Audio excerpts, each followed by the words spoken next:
नमस्कार दोस्तों, ज्ञानार्थ इंस्टीट्यूट के ऑनलाइन प्लेटफॉर्म पर आपका हार्दिक स्वागत व अभिनंदन है। हम न्यूट्रिशन का जो इंट्रोडक्शन है बेटा वो पिछली 2 क्लासों में पढ़ चुके हैं। आज से हम जो टॉपिक स्टार्ट करते हैं और आपका न्यूट्रिशन का पहला टॉपिक है कार्बोहाइड्रेट। पहला टॉपिक कौन सा है बेटा? कार्बोहाइड्रेट। कार्बोहाइड्रेट के बारे में आपसे क्वेश्चन पूछे जाते हैं तो हम चर्चा करते हैं कि मानव शरीर को तुरंत ऊर्जा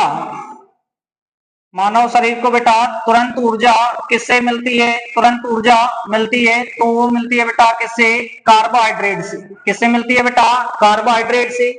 आपसे क्वेश्चन पूछा जाए कि बेटा 1 ग्राम कार्बोहाइड्रेट से मानव शरीर को कितनी ऊर्जा मिलती है? तो बेटा 4 किलो कैलोरी, या हम बात करें तो 4000 कैलोरी। 4 किलो कैलोरी या 4000 कैलोरी ऊर्जा प्राप्त होती है आपको किसने? कार्बोहाइड्रेट से बेटा, 1 ग्राम कार्बोहाइड्रेट से।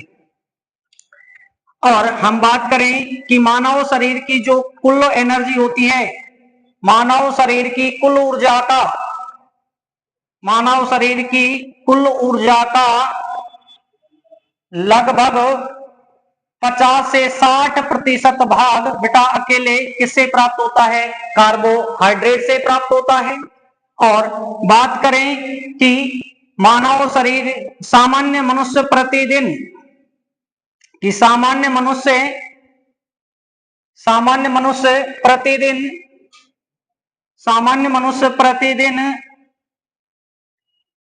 कार्बोहाइड्रेट को किसके रूप में ग्रहण करता है प्रतिदिन? तो बेटा ग्लूकोज के रूप में ग्रहण करता है।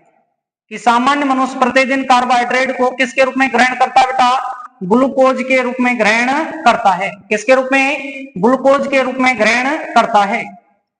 अगर आपसे पूछ भी लिया जाए कि कार्बोहाइड्रेट की सबसे छोटी इकाई कौन सी है, स्मॉलेस्ट यूनिट, कार्बोहाइड्रेट की सबसे छोटी इकाई, कार्बोहाइड्रेट की बेटा सबसे छोटी इकाई होती है ग्लूकोज। क्या होती है बेटा? ग्लूकोज। और ध्यान रखना, क्वेश्चन पूछा भी जाता है आपसे कि कोशिका का ईंधन किसे कहते हैं? कोशिका का ईंधन किसे कहते हैं? तो बेटा याद रखना, कोशिका का ईंधन कहते हैं ग्लूकोज को। और अगर आपसे कोई पूछ ले कि भविष्य का ईंधन किसे कहते हैं, भविष्य का ईंधन, तो बेटा भविष्य का ईंधन कहते हैं हाइड्रोजन को। किसको कहते हैं बेटा? हाइड्रोजन को। कि कार्बोहाइड्रेट की सबसे छोटी इकाई होती है ग्लूकोज, और बेटा तंत्रिका की सबसे छोटी इकाई क्या होती है? न्यूरॉन। और किडनी की सबसे छोटी इकाई क्या होती है बेटा? आपके नेफ्रॉन। क्या होती है बेटा? नेफ्रॉन। तो आगे चलते हैं कि आपके जो कार्बोहाइड्रेट होता है बेटा, कार्बोहाइड्रेट कार्बन, हाइड्रोजन व ऑक्सीजन 3 तत्वों से मिलकर बना होता है, जिनका अनुपात बेटा 1:2:1 होता है। कहां से आता है ये अनुपात? 6:6, 6 दूनी 12 और 6:6। कि कार्बोहाइड्रेट कार्बन, हाइड्रोजन व ऑक्सीजन तत्वों से मिलकर बना होता है, जिसका अनुपात बेटा कितना होता है? 1:2:1।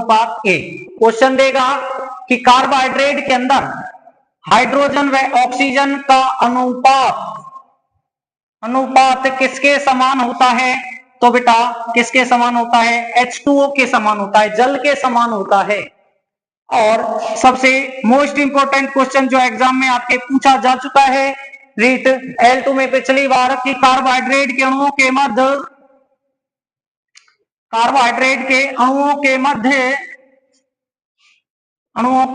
मध्य कौन सा बॉन्ड पाया जाता है? तो बेटा ग्लाइकोसाइड्रिक बंध। ग्लाइकोसाइड्रिक बंध पाया जाता है। कि कार्बोहाइड्रेट के अणुओं के मध्य कौन सा बंध पाया जाता है बेटा? ग्लाइकोसाइड्रिक बंध पाया जाता है। और अगर आपसे पूछ ले कि बेटा प्रोटीन के अणुओं के मध्य कौन सा बंध पाया जाता है, तो तो बेटा प्रोटीन के अणुओं के मध्य पॉलीपेप्टाइड बंध पाया जाता है। और हम बात करें तो ये था कि मानव शरीर को, दोबारा से देखो, मानव शरीर को तुरंत ऊर्जा किससे प्राप्त होती है बेटा? कार्बोहाइड्रेट से। तो L1 के अंदर पूछा गया कि मानव शरीर को तुरंत ऊर्जा किससे प्राप्त होती है? तो बेटा कार्बोहाइड्रेट से। कोई पूछे कितनी मिलती है कार्बोहाइड्रेट से? 1 ग्राम कार्बोहाइड्रेट से मिलती है बेटा 4 किलो कैलोरी या 4000 कैलोरी ऊर्जा प्राप्त होती है। जबकि अगर आपसे दूसरा विपरीत क्वेश्चन पूछेगा तो यह भी पूछा जा सकता है कि मानव शरीर को लंबे समय तक ऊर्जा किससे प्राप्त होती है? तो बेटा मानव शरीर को लंबे समय तक ऊर्जा प्राप्त होती है बेटा वसा से या फैट से प्राप्त होती है। और बेटा 1 ग्राम वसा से आपको कितनी ऊर्जा मिलती है? 9.3 किलो कैलोरी या 9300 कैलोरी ऊर्जा प्राप्त होती है। क्योंकि अब अगला टॉपिक है आपके वसा है, तो वहां चर्चा करेंगे बाकी डिटेल से। मानव शरीर की जो हमारी बॉडी में टोटल एनर्जी होती है उसका बेटा 50 से 60% भाग किससे प्राप्त होता है? कार्बोहाइड्रेट से। सामान्य मनुष्य प्रतिदिन कार्बोहाइड्रेट को किसके रूप में ग्रहण करता है बेटा? ग्लूकोज के रूप में ग्रहण करता है। और कार्बोहाइड्रेट की सबसे छोटी इकाई क्या होती है बेटा? ग्लूकोज। इसलिए बेटा मोस्ट इंपोर्टेंट क्वेश्चन है कि कोशिका का ईंधन किसे कहते हैं? तो ग्लूकोज को कहते हैं। और पूछ लिया जाए भविष्य का ईंधन किसे कहते हैं? तो बेटा हाइड्रोजन को कहा जाता है। कि खिलाड़ी खेलने से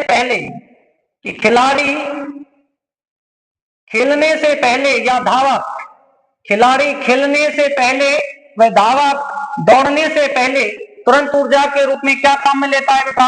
कार्बोहाइड्रेट। क्या काम में लेता है? कार्बोहाइड्रेट काम में लेता है। कि खिलाड़ी खेलने से पहले या धावक ट्रैक पर दौड़ने से पहले तुरंत ऊर्जा के रूप में क्या काम में लेता है? कार्बोहाइड्रेट। और आगे बात करते हैं कि कार्बोहाइड्रेट जो है 3 तत्वों से मिलकर बना है, कार्बन, हाइड्रोजन व ऑक्सीजन, जिसका अनुपात कितना होता है? 1:2:1। और कार्बोहाइड्रेट का जो सूत्र होता है वो होता है बेटा CH2O की घात n। CH2O की घात n। अब आप n बराबर कितना भी मान रख लो, हमेशा अनुपात कितना आएगा? 1:2:1। जैसे हमने रखा 2 रखोगे, 1 रखोगे तो क्या आएगा? C1H2O1। तो 1:2:1। 1 की जगह आप मान लो 5 रख लो तो क्या जाएगा? C5H10O5। काटोगे तो लास्ट 1:5:10 और 5 एकम 5, तो वही अनुपात आएगा 1:2:1। तो बेटा ध्यान रखना, कार्बोहाइड्रेट 3 तत्वों से मिलकर बना है, कार्बन, हाइड्रोजन और ऑक्सीजन, जिसका अनुपात कितना होता है? 1:2:1। और कार्बोहाइड्रेट का सूत्र क्या होता है? CH2O की घात n। और कार्बोहाइड्रेट के अंदर हाइड्रोजन व ऑक्सीजन का अनुपात किसके समान होता है? तो बेटा H2O के समान। जबकि बेटा अगर पूछ ले कार्बोहाइड्रेट में कार्बन और हाइड्रोजन का अनुपात किसके समान होता है? तो बेटा CO2 के समान। कौन सी किसके समान? CO2 के समान। कार्बोहाइड्रेट में किस किस का अनुपात? कार्बन और हाइड्रोजन का। और कार्बोहाइड्रेट में हाइड्रोजन और ऑक्सीजन का अनुपात किसके समान होता है बेटा? H2O के समान। ये इंपॉर्टेंट क्वेश्चन है, ध्यान रखना कि कार्बोहाइड्रेट के अणुओं के मध्य कौन सा बंध पाया जाता है? तो ग्लाइकोसाइड्रिक बंध पाया जाता है। कौन सा बंध बेटा? ग्लाइकोसाइड्रिक बंध। आगे चर्चा करते हैं। तो अब बात आ जाती है बेटा कार्बोहाइड्रेट प्राप्ति के स्रोत, कि कार्बोहाइड्रेट हमें किस किस से प्राप्त होता है। तो चर्चा करते हैं, देखिए आगे।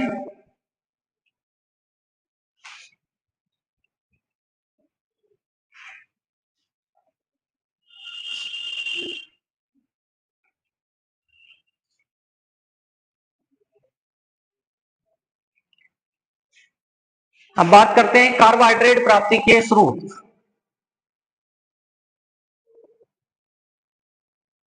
कार्बोहाइड्रेट प्राप्ति के सोर्सेज क्या क्या हैं? किस किस से हमें कार्बोहाइड्रेट प्राप्त होता है? तो सबसे पहले हम बात करें बेटा सभी फलों से। सभी फलों में से सर्वाधिक कार्बोहाइड्रेट किससे प्राप्त होता है? सर्वाधिक केला से। भाई सभी फलों से मिलता है लेकिन सर्वाधिक तुरंत चाहिए तो किस? केला से। दूसरा, सभी अनाजों में से अनाजों में से सर्वाधिक कार्बोहाइड्रेट किससे प्राप्त होता है बेटा? चावल से सर्वाधिक। तीसरा, सभी सब्जियों में से सर्वाधिक कार्बोहाइड्रेट किससे प्राप्त होता है? तो बेटा आलू से। किससे प्राप्त होता है? आलू से। अब बात करें कि मानव शरीर को प्राप्त ऊर्जा, जो बेटा हम खाना खाते हैं उससे हमें एनर्जी मिलती है, कि मानव शरीर को प्राप्त ऊर्जा की गणना हमेशा किसमें करते हैं बेटा? कैलोरी में। किसमें करते हैं बेटा? कैलोरी में करते हैं। और आपको पता है कि बेटा एक कैलोरी का मान सीधा सीधा आता है, एक कैलोरी का मान कितना होता है बेटा? 4.18 जूल। कि एक कैलोरी का मान 4.18 जूल होते हैं। तो रीट L1 में पूछा गया कि एक जूल बराबर L1, रीट L1 में पूछा हुआ क्वेश्चन है कि एक जूल बराबर कितने अर्ग होते हैं? तो बेटा एक जूल बराबर 0. कितने कैलोरी होते हैं? 0.24 कैलोरी। कि एक कैलोरी बराबर तो कितने जूल? 4.18 जूल, जबकि एक जूल बराबर कितने कैलोरी? 0.24 कैलोरी। और एक आपसे पूछता है कार्य ऊर्जा का मात्रक। कार्य ऊर्जा का मात्रक क्या होता है बेटा? जूल होता है एमकेएस या एसआई पद्धति में, जबकि सीजीएस पद्धति में क्या होता है? अर्ग। तो एक जूल बराबर कितने अर्ग होते हैं? तो बेटा 10⁻7 अर्ग। ये कार्य का कौन सी पद्धति में मात्रक होता है? ये तो एसआई पद्धति में, और ये होता है सीजीएस पद्धति में। किसके हैं ये? कार्य का मात्रक। ठीक है। तो मानव शरीर को जो प्राप्त ऊर्जा है उसकी गणना हमेशा किसमें करते हैं बेटा? कैलोरी में करते हैं। और एक कैलोरी बराबर कितने जूल? 4.18 जूल। और एक जूल बराबर कितने कैलोरी? तो बेटा 0.24 कैलोरी होती है। और एक जूल बराबर कितने अर्ग होते हैं? तो बेटा 10⁻7 अर्ग होते हैं। कि कार्य का एसआई पद्धति में मात्रक क्या होता है? जूल। और बेटा आपके कार्य का सीजीएस पद्धति में मात्रक क्या होता है? अर्ग होता है। एक जूल बराबर कितने अर्ग होते हैं? 10⁻7 अर्ग। अब बात करते हैं मानव शरीर को प्राप्त ऊर्जा,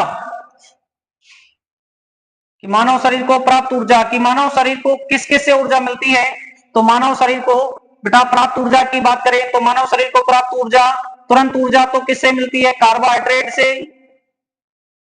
उसके बाद मिलती है प्रोटीन से, और सबसे बाद में मिलती है बेटा वसा या लिपिड से।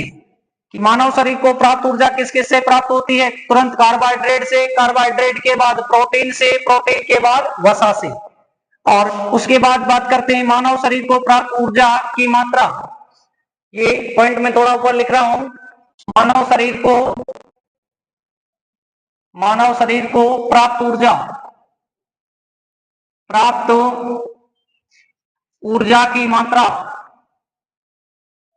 प्राप्त ऊर्जा की मात्रा प्रतिशत में। कि मानव शरीर को प्राप्त ऊर्जा, कार्बोहाइड्रेट, मानव शरीर को अगर ऊर्जा जो प्राप्त होती है उसकी मात्रा की बात करें तो सर्वाधिक प्राप्त होती है किससे बेटा? वसा से। और वसा से कितनी ऊर्जा मिलती है? 9300 कैलोरी, या इसको किलो कैलोरी में लिखेंगे तो 9.3 किलो कैलोरी। इसके बाद प्राप्त होती है प्रोटीन से, और प्रोटीन से कितनी ऊर्जा मिलती है? तो बेटा 4200 कैलोरी, या हम बात करें 4.2 किलो कैलोरी भी कह सकते हैं इसको। और सबसे बाद में जो आपको ऊर्जा मिलती है वो किससे मिलती है बेटा? कार्बोहाइड्रेट से। और कार्बोहाइड्रेट से कितनी ऊर्जा मिलती है? 4000 कैलोरी। 4000 कैलोरी। तो ये आपके बेसिक इंट्रोडक्शन था कार्बोहाइड्रेट का, कि कार्बोहाइड्रेट किस किस से प्राप्त होता है। तो सभी फलों में से सर्वाधिक कार्बोहाइड्रेट आपको केले से मिलता है। सभी अनाजों में से बात करें, मिलता सभी से ले तुरंत जाइए तो किससे मिलेगा? चावल से प्राप्त होता है सर्वाधिक कार्बोहाइड्रेट। और सभी सब्जियों में से सर्वाधिक कार्बोहाइड्रेट किससे प्राप्त होता है बेटा? आलू से प्राप्त होता है। आगे बात करें कि मानव शरीर को प्राप्त ऊर्जा की, जो हम खाना खाते हैं उससे आपको एनर्जी प्राप्त होती है, ऊर्जा, उसकी गणना हमेशा किसमें करते हैं? कैलोरी में। वैसे ध्यान रखना दोस्तों, ऊर्जा का मात्रक क्या होता है एसआई पद्धति में बेटा? जूल होता है। क्या होता है बेटा? कार्य और ऊर्जा का मात्रक क्या होता है? जूल होता है। और एक कैलोरी में कितने जूल होते हैं? 4.18 जूल। और एक जूल बराबर कितने कैलोरी होते हैं? 0.24 कैलोरी। क्योंकि बेटा ध्यान रखना, 1 किलो में कितने कैलोरी होते हैं? 1000 कैलोरी बराबर कितने जूल होते हैं? 4186 जूल। ये जो मान आया यहां से आया, देखना कि एक किलो में 1000 कैलोरी होते हैं और 1000 कैलोरी बराबर कितने जूल होते हैं? 4186 जूल।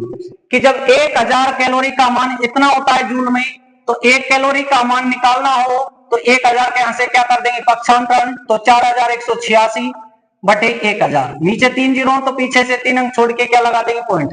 तो 1 कैलोरी बराबर कितने जूल आते हैं? 4.186 जूल। तो ये जो मान आता है, ये मान यहां से निकल के आता है। तो 1 जूल बराबर कितने अर्ग होते हैं? 10 की घात 7 अर्ग। अब बात करें मानव शरीर को प्राप्त ऊर्जा की, हमारे शरीर को ऊर्जा किस किस से मिलती है? तो बेटा तुरंत ऊर्जा कार्बोहाइड्रेट से, कार्बोहाइड्रेट के बाद प्रोटीन से, प्रोटीन के बाद वसा से। अब बात करते हैं प्राप्त ऊर्जा की मात्रा किससे कितनी मिलती है?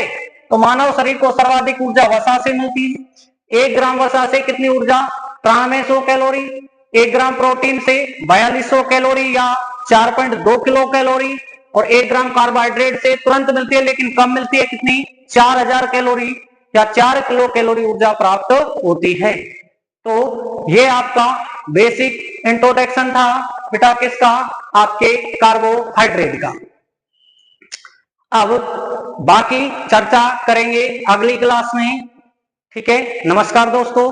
बाकी अगली क्लास में कार्बोहाइड्रेट का जो आगे का पैटर्न पढ़ेंगे, कार्बोहाइड्रेट के टाइप ऑफ कार्बोहाइड्रेट, कार्बोहाइड्रेट प्रकार हुआ है आप अगली क्लास में। जय हिंद, जय भारत, नमस्कार दोस्तों।